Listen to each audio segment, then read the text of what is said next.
जम्मू कश्मीर विधानसभा चुनाव की तस्वीर बदली हुई है। दशकों बाद यूनियन टेरिटरी में चुनावी रंग चढ़ा है। जहां पहले चुनावों में शाम होते होते प्रचार अभियान थम जाता था, वहीं इस बार रात को भी जनसभाएं हो रही हैं, डोर टू डोर कैंपेन चल रहा है। अब ना युवाओं को गुमराह करने वाले अलगाववादी लीडर हैं और ना ही चुनाव बहिष्कार की कोई कॉल है। इस बार वही लोग जो कभी चुनाव के बहिष्कार की कॉल देते थे, वो भी चुनावी मैदान में हैं।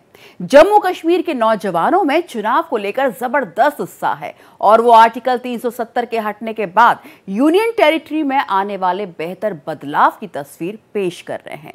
कभी अलगाववादी लीडरों द्वारा गुमराह होने वाले नौजवान इस बार अलग अलग पार्टियों का झंडा उठाकर यूनियन टेरिटरी में लोकतांत्रिक व्यवस्था को मजबूत करने और अपने समर्थक पार्टियों के लिए वोट मांगते नजर आ रहे हैं। जम्मू कश्मीर के बदले सियासी माहौल पर पेश है हमारी एक खास पेशकश। दर्जनों सीटों पर जमा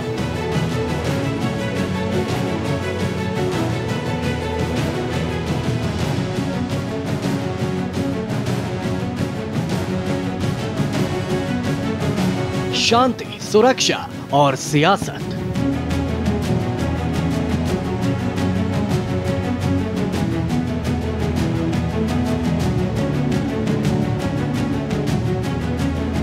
अलगाववाद पर लगा विराम।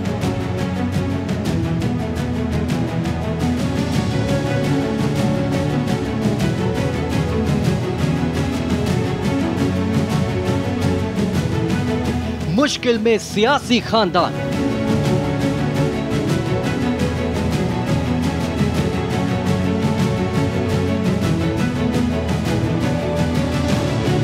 तीन 370 हटने के बाद का असर।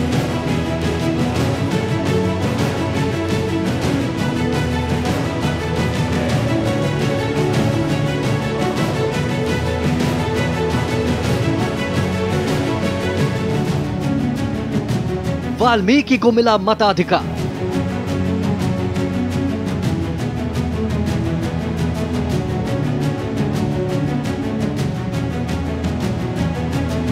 पाक शरणार्थियों में उत्साह।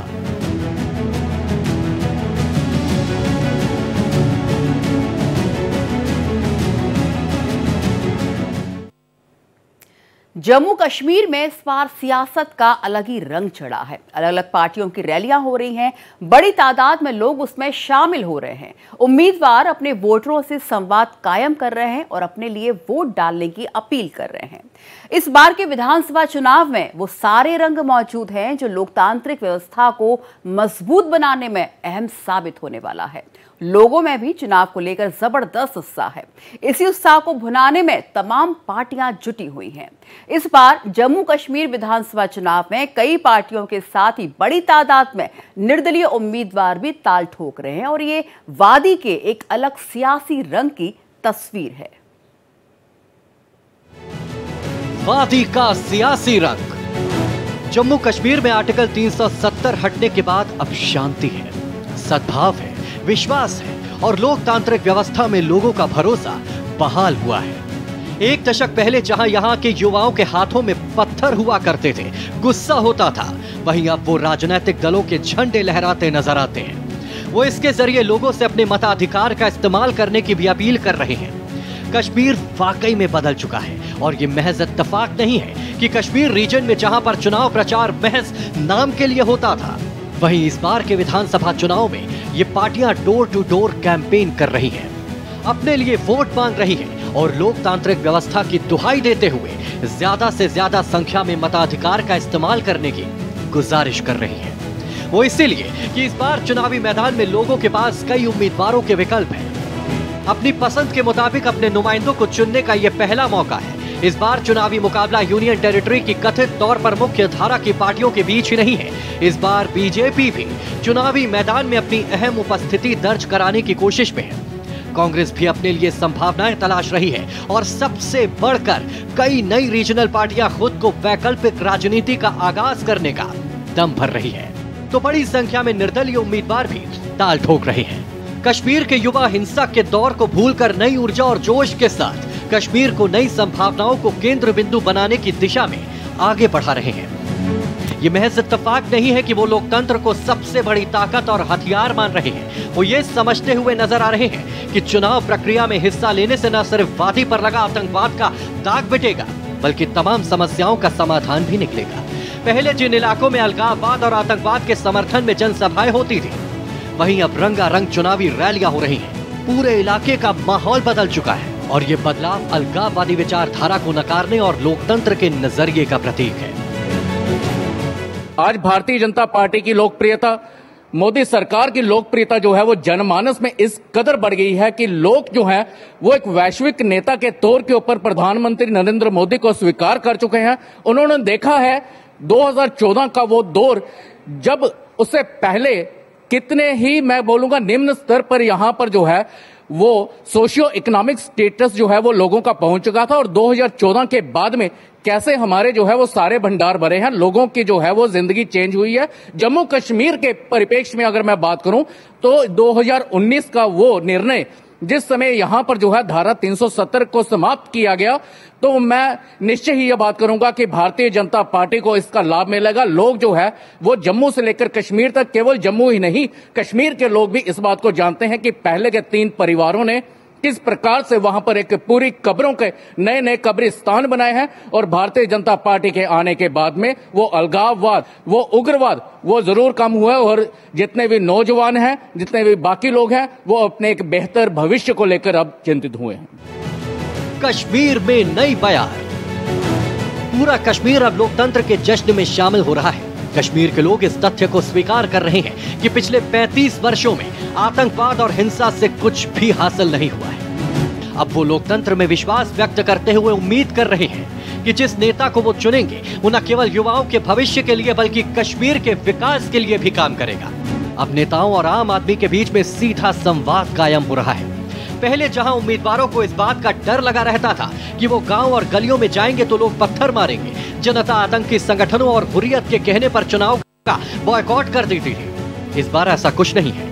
लोग घरों से बाहर आ रहे हैं, उम्मीदवारों को अपने मसले सुना रहे हैं। लोकतंत्र की यह तस्वीर न सिर्फ पुलवामा में पीडीपी की शक्ति प्रदर्शन रैली में देखने को मिली है, बल्कि कश्मीर के हर जिले में हो रहे चुनाव प्रचार में वहां के युवा बढ़ चढ़कर हिस्सा ले रहे हैं। साउथ कश्मीर जमाते इस्लामी का गढ़ माना जाता है। अभी 2 दिन पहले इन्होंने रैली साउथ कश्मीर के कुलगाम में की थी। जमाते इस्लामी जम्मू और कश्मीर पर भारत सरकार ने प्रतिबंध लगा रखा है, लेकिन इसके नेता निर्दलीय मैदान में घाटी की तकरीबन 14 सीटों पर जमात के नेता चुनाव लड़ रहे हैं। जमात के पूर्व प्रमुख के बेटे डॉक्टर कलीमुल्लाह कुपवाड़ा से चुनाव लड़ रहे हैं। डॉक्टर तलित पुलवामा से चुनाव लड़ रहे हैं। एक अन्य सदस्य कुलगाम से चुनाव लड़ रहे हैं। ये वो है जिनके घर पर एनआईए की रेड भी पड़ चुकी है। इस बार विधानसभा में कई किस्म के नए चेहरे पहुंचेंगे। इन चुनाव में पहली बार मुफ्ती परिवार की तीसरी पीढ़ी इल्तिजा चुनाव लड़ रही है, और अब्दुल्ला खानदान की चौथी पीढ़ी यानी उमर अब्दुल्ला के बेटे पहली बार प्रचार कर रहे हैं। बीजेपी के अलावा कई नई छोटी छोटी पार्टियां भी मैदान में, जिनका ये पहला विधानसभा चुनाव है। 2018 की एक रिसर्च के मुताबिक यहाँ पर 2 मिलियन लोग सोशल मीडिया साइट्स का इस्तेमाल करते हैं। ये पहला ही मौका है जब पत्थरबाजी के बीच पैदा हुए सोशल मीडिया जनरेशन के ये बच्चे बतौर युवा चुनाव देखेंगे और अपने मताधिकार का इस्तेमाल करते हुए नए कश्मीर की नई बुनियाद रखेंगे। नौजवानों की भागीदारी एक बहुत ही वेलकम स्टेप है, और भारतीय जनता पार्टी की हमेशा से ये कोशिश रही है कि नौजवान जो हैं वो राजनीति में भी बढ़ चढ़कर हिस्सा लें। देखिए, इस देश की जो है ज्यादातर आबादी जो है वो युवा है, और युवा ही एक मात्र ऐसा ग्रुप है जो कि देश के भविष्य को लेकर चिंतित रहेगा और काम भी करेगा। अगर कोई भी काम जो है वो शिद्दत के साथ युवा करेगा तो ये देश जो है वो, चाहे साइंस की बात हो, टेक्नोलॉजी की बात हो, चाहे वो एग्रीकल्चर की बात हो, चाहे वो फॉरेस्ट की बात हो, चाहे वो नवीनीकरण की किसी चीज में बात हो, वो देश आगे बढ़ेगा। और बिना राजनीतिक जो है, अगर वो उसमें राजनीति में आना नहीं चाहेगा तो फिर ये संभव नहीं है। युवा को राजनीति में आना ही पड़ेगा, आना चाहिए, और युवा आ रहा है। ये एक बहुत वेलकम स्टेप है। जम्मू कश्मीर में आर्टिकल 370 के हटने के बाद से लाखों लोगों को पहली बार मताधिकार का अधिकार मिला है। इसमें वाल्मीकि और वेस्ट पाकिस्तान के रिफ्यूजी भी शामिल हैं। आर्टिकल 370 की वजह से यूनियन टेरिटरी में सालों से रहने वाले इन समुदायों को मताधिकार का हक हासिल नहीं था। उन्हें सरकारी योजनाओं का फायदा नहीं मिलता था। मगर अब उन्हें वो सारी सुविधाएं हासिल हैं जो यूनियन टेरिटरी के बाकी लोगों को मिल रही हैं। इसमें मताधिकार का अधिकार भी शामिल है, लिहाजा वो इस बार विधानसभा चुनाव में उसका इस्तेमाल कर लोकतांत्रिक व्यवस्था को मजबूत करने में अहम रोल अदा करने को लेकर काफी उत्साहित हैं। पहली बार डालेंगे वोट। जम्मू कश्मीर में होने वाले आगामी विधानसभा चुनाव न केवल राजनीतिक सुरक्षा के लिहाज बल्कि इलाके में सामाजिक ताने बाने को नया आयाम देने के लिए भी ऐतिहासिक होने जा रहे हैं। इस चुनाव में पहली बार वाल्मीकि समाज के लगभग 350 परिवार के 10,000 लोग अपने मताधिकार का इस्तेमाल करेंगे। इस समाज को जम्मू कश्मीर में स्पेशल स्टेट्स आर्टिकल 370 और 35A के तहत दशकों तक मतदान के अधिकार से वंचित रखा गया था। जैसे जैसे चुनाव नजदीक आ रहे हैं, वाल्मीकि समुदाय अपनी नई पहचान और पहली बार वोट देने के अधिकार का जश्न मना रहा है। दशकों तक वो आर्टिकल 370 के प्रतिबंधों से बंधे हुए थे। जम्मू कश्मीर के समाज में पूरी तरह से एकीकृत नहीं हो पाए थे। अब वो न केवल मतदान कर रहे हैं बल्कि बेहतर भविष्य का सपना भी देख रहे हैं। वाल्मीकि समाज के लोगों के पूर्वजों को साल 1975 में तत्कालीन सरकार द्वारा महामारी के दौरान सफाई कर्मचारी के रूप में काम करने के लिए पंजाब से जम्मू लाया गया था। उनकी महत्वपूर्ण भूमिका के बावजूद उन्हें कभी भी स्थायी निवासी का दर्जा नहीं दिया गया, जिससे उन्हें मतदान और जम्मू कश्मीर के निवासियों को मिलने वाले अन्य अधिकारों से वंचित कर दिया गया। इसके साथ ही वेस्ट पाकिस्तान रिफ्यूजी समाज के करीब 25,000 परिवार जम्मू कश्मीर में रहते हैं, जिनमें लगभग 1.5 लाख वोटर हैं। ये सभी लोग पहली बार अपने अधिकारों का उपयोग करेंगे और विधानसभा चुनाव में वोट डालेंगे। वेस्ट पाकिस्तान रिफ्यूजी समुदाय के लोग 1947 के बाद से जम्मू कश्मीर में बसे हुए हैं, लेकिन लंबे समय तक उन्हें नागरिक अधिकारों से वंचित रखा गया। ये लोग लोकसभा चुनाव में तो वोट डालते थे, लेकिन राज्य के विधानसभा, नगर पालिका और पंचायत चुनाव में उन्हें मतदान करने का अधिकार नहीं था। इसके साथ ही उन्हें जम्मू कश्मीर की किसी भी सरकारी योजना का फायदा तक नहीं मिलता था। साथ ही जम्मू कश्मीर की नौकरियों में भी अधिकार नहीं था और न ही वो अपनी जमीनों के मालिक माने जाते थे। अनुच्छेद 370 के हटने के बाद उन्हें पहली बार यह अधिकार प्राप्त हुआ। इन्हें मतदान का हक और नागरिकता मिली। वहीं पिछले महीने पश्चिमी पाकिस्तानी शरणार्थियों को मालिकाना हक भी प्राप्त हो गया है। इसका भारतीय जनता पार्टी जो है उसको भरपूर लाभ मिलेगा, क्योंकि भारतीय जनता पार्टी ने ही जो है ये एक जंग लड़ी है कि इनको इनके अधिकार मिले। जहां पर हम बात करें कि पिछले 70 सालों में नेशनल कॉन्फ्रेंस और कांग्रेस ने इनके इन मूल अधिकारों का हनन किया था, इनको इन मूल अधिकारों से वंचित रखा था कि अगर एक बच्चा जो है वो पीएचडी भी कर जाए तो वो केवल सफाई कर्मचारी ही रहेगा। अगर यहां पर चाहे वो 70 साल रह के आए तब भी यहां पर जगह नहीं ले सकता। यहां पर वोटिंग राइट्स नहीं थे, उसको किसी चीज के ऊपर बोलने का अधिकार नहीं था। अरे कहां गया मानवाधिकार संगठन?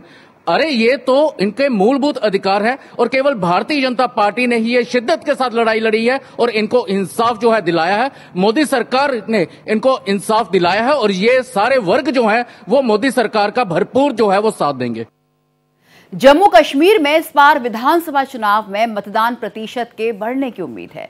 पहली बार यूनियन टेरिटरी में माहौल भी चुनावी है, मतदाता भी जागरूक हो चुके हैं और वैकल्पिक राजनीति की बुनियाद भी तैयार हो रही है। लोकसभा चुनाव में जम्मू कश्मीर के मतदाताओं ने दशकों बाद रिकॉर्ड संख्या में मतदान करके सारे सियासी समीकरण को पलट दिया था और उसी नतीजे को ध्यान में रखते हुए तमाम सियासी पार्टियों के लीडर इस बार विधानसभा चुनाव में वोटरों को अपने हक में करने के लिए अपना पसीना बहा रहे हैं। जम्मू कश्मीर विधानसभा चुनाव इस बार महज 2 पारंपरिक खानदानी पार्टियों के बीच नहीं है। मुकाबले में कई पार्टियां हैं तो कई निर्दलीय उम्मीदवार भी अपनी जीत का दावा कर रहे हैं। बम्पर वोटिंग की उम्मीद। 1987 के बाद पहला मौका जब जम्मू कश्मीर में अमन, चैन, शांति, सुरक्षा, सियासत और चुनाव एक साथ है। सुरक्षा बलों के लिहाज में आवाम को दूर से ही सलाम करने वाले नेता अब लोगों के नजदीक जा रहे हैं, हाथ मिला रहे हैं, गले तक मिल रहे हैं। कभी टोपी उतारकर तो कभी झोली फैलाकर वोट के लिए दुआएं बटोर रहे हैं। ये पहली बार है जब जम्मू कश्मीर विधानसभा चुनाव में पार्टियां पसीना बहा रही हैं। फिर चाहे एनसी हो, पीडीपी हो, कांग्रेस हो या बीजेपी हो, सबके लिए ये चुनौतीपूर्ण बना हुआ है। बीजेपी पहली बार यूनियन टेरिटरी में इतनी सीट हासिल करना चाहती है कि वो वहां पर पहली बार सरकार बनाने की स्थिति में आ जाए। बीजेपी इसकी उम्मीद कर सकती है और वो इसीलिए कि जम्मू कश्मीर में युवाओं की सोच में बदलाव आने की बात हो या उन लाखों लोगों को उनका वाजिब हक मिलने की बात हो, या जम्मू कश्मीर से आर्टिकल 370 हटाए जाने की वजह से मुमकिन हो पाया है। इस बदलाव को जम्मू कश्मीर के लोग महसूस भी कर रहे हैं और इसी की बुनियाद पर इस बार विधानसभा चुनाव को लेकर बीजेपी ने जीत का मेगा प्लान बनाया है। लोकसभा चुनाव में जम्मू कश्मीर में लोगों ने जमकर अपने मताधिकार का इस्तेमाल किया और इससे विरोधी दलों ने बीजेपी के खिलाफ लोगों का फैसला बताया। लेकिन लोकसभा चुनाव में बीजेपी को बड़ी जीत मिली और नेशनल कॉन्फ्रेंस को उसके ही गढ़ में मात मिली। कांग्रेस और पीडीपी पूरी तरह से उसमें पिछड़ गए। इस बार विधानसभा चुनाव में लोकसभा के मुकाबले ज्यादा तादाद में लोगों के मताधिकार का इस्तेमाल करने की उम्मीद की जा रही है और निश्चित तौर पर विधानसभा चुनाव के नतीजे चौंकाने वाले होंगे। जम्मू कश्मीर के बदले सियासी माहौल और लोगों में मताधिकार को लेकर उत्साह को देखते हुए यूनियन टेरिटरी की मुख्य धारा की पार्टियां नेशनल कॉन्फ्रेंस और पीडीपी बुरी तरह से बौखलाई हुई है और उसे समझ में नहीं आ रहा है कि वो इस चुनाव में अपनी जीत को कैसे पुख्ता कर सकती है। इस बार बम्पर सियासत, बम्पर प्रचार के साथ बम्पर वोटिंग की भी उम्मीद की जा रही है। ये सचमुच नया कश्मीर है, नई तरह की राजनीतिक आबोहवा वाला कश्मीर है। यही खूबसूरती है भारत के लोकतंत्र की। यहाँ पर जिसकी भी राजनीतिक अपेक्षाएं हैं वो अपना राजनीति में योगदान दे सकता है, भले ही राजनीतिक दल में या सेल्फ हेल्प ग्रुप में या किसी भी रूप में वो अपने पॉइंट्स भी उठा सकता है और खुद एक राजनीतिक दल के रूप में आकर लोगों के पॉइंट्स जो है वो उठा भी सकता है, एक अच्छे प्लेटफॉर्म पे पहुंचा सकता है। लोकतंत्र इससे जो है और मजबूत बनेगा। जम्मू कश्मीर में 10 साल बाद विधानसभा चुनाव हो रहे हैं और पहले चरण के लिए अब जो है प्रचार जो है थम चुका है। ऐसे में अब जो है कोई भी राजनीतिक पार्टी प्रचार नहीं कर पाएगी, क्योंकि इसको देखते हुए अब जो है जम्मू कश्मीर में कश्मीर संभाग की 16 और जम्मू संभाग की 8 सीटों पर पहले चरण में जो है मतदान होगा। जम्मू संभाग की 2 सीटें जो है इस बार बहुत इंपॉर्टेंट है। अगर पहली सीट की बात करें तो बनिहाल की, जहां पर लगातार वकार रसूल वानी जो कांग्रेस के प्रदेश अध्यक्ष भी रह चुके हैं, वो लगातार नेशनल कॉन्फ्रेंस जिनके साथ उनका गठजोड़ है उसी पर लगातार हमलावर हो रहे हैं।